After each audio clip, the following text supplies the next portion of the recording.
Hi guys, sorry I just came back from college. So Mason Watkins here, Darkwood 7412, and I'm going to show you all the DVDs and games I've got for the past weeks.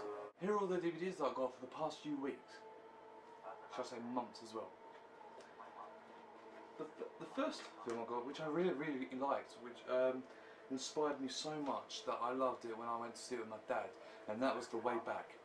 The Way Back is basically a prison cell in Siberia in I should say the date on this back. Okay, it doesn't say the date on this back of the year which they escaped from, but I'm guessing it was around about the 1940s in Siberia. The Way Back was brilliant. After watching the film, I didn't want to leave the cinema because it's so long walking. It was just showing about everyone surviving in the film and how they to catch things and to survive, even though I just made no sense then. It's a really good movie. I expected to watch it. I just love it so much that I could watch it again. I might even watch it tonight. So that was The Way Back, which was one of my top 10 films in 2011. The next film I got was another really good film that I bought and went to see the cinema, and that was The King's Speech. I watched it on the airplane when I went to Turkey. The King's Speech, I'm not really a fan of like kings and queens back in the olden days, but when I saw this, I loved it because I like Colin Farrell and Geoffrey Rush. And this was basically following the King Edward the Sixth, I think that is, the 8th. I don't know what V3 is. I'm not really good with my history.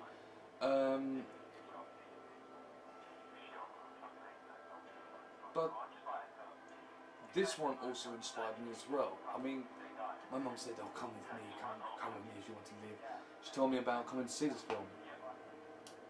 I'm going to mute them because they're actually really annoying.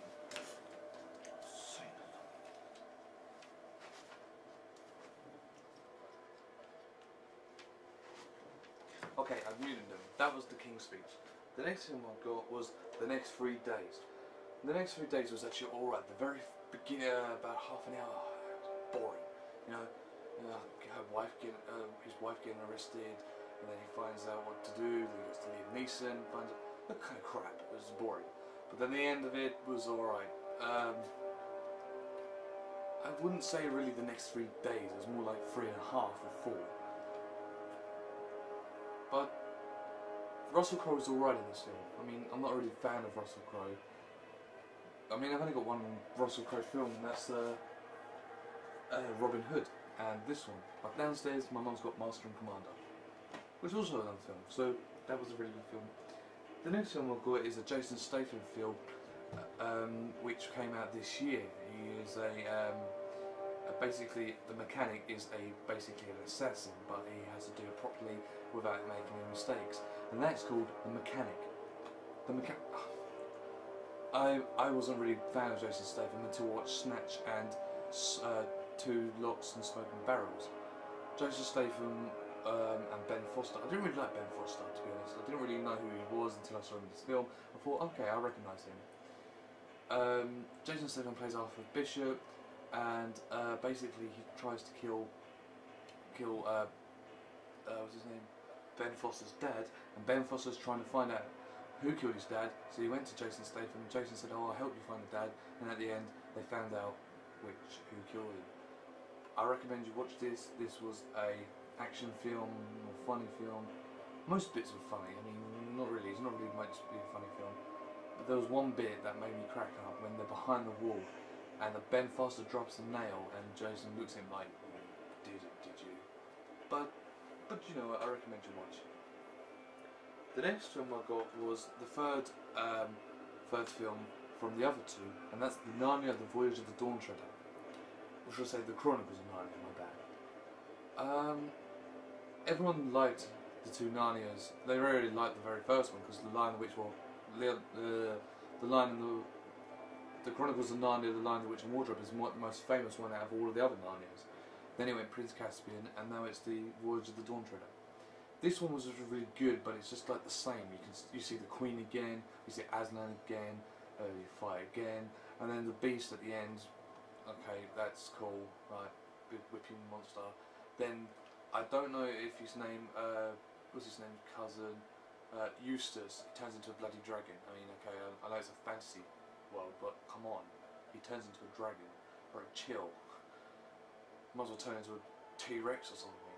But it was very good. It wasn't one of my best films of the year, but hey ho. The next film I got was that Stephen didn't really like. I don't know if you like the original, and that was Gulliver's Travels. Stars Jack Black.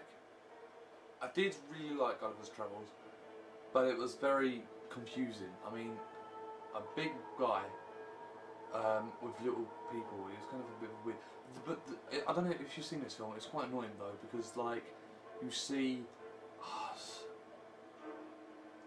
the way when Bill Connolly says, "Oh, my people can build anything. We've got the best workmen." So they build a giant, massive house. They even build a kettle.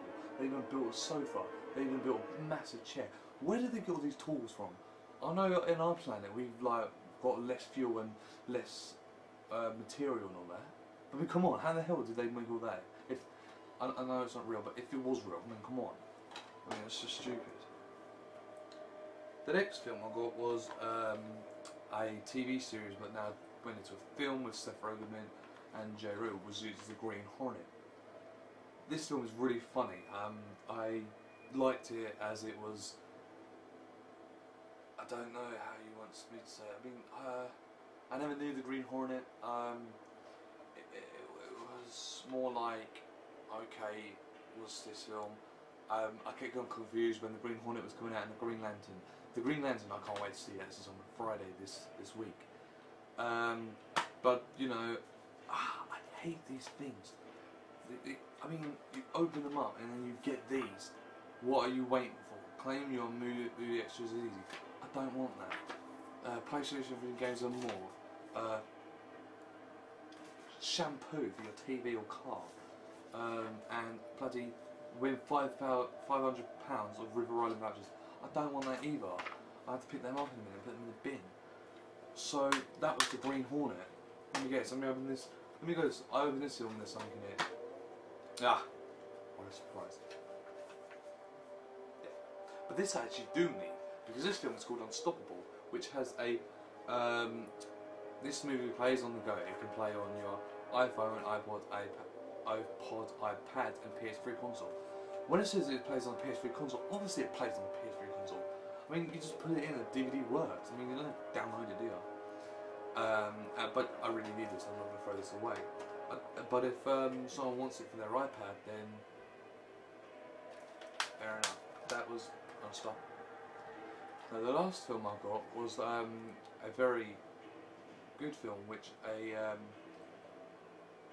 incredible true story of a mountain climber called Aaron Railstones, who plays James Franco in 127 Hours. 127 Hours was a fantastic film that I've ever seen. One bit was very funny, and one bit was actually kind of gory and disgusting for me. The bit where he's chopped his arm off. I didn't really like that. But the bit where Scooby-Doo, because you always get a bit lunatic if you're trapped and you've got no water and you're stressing out. He turns around and there's a darkness tunnel, and then it flashes and it shows Scooby-Doo and he goes woo, and that was funny. But I recommend you watch this. 127 Hours.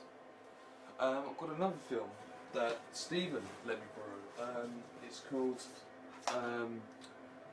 Let's put this back in. Called Black Snake Moan or Morn. I don't know what the last word is. But when I saw him bringing it to me, I saw him on the front, and I thought, please don't tell me.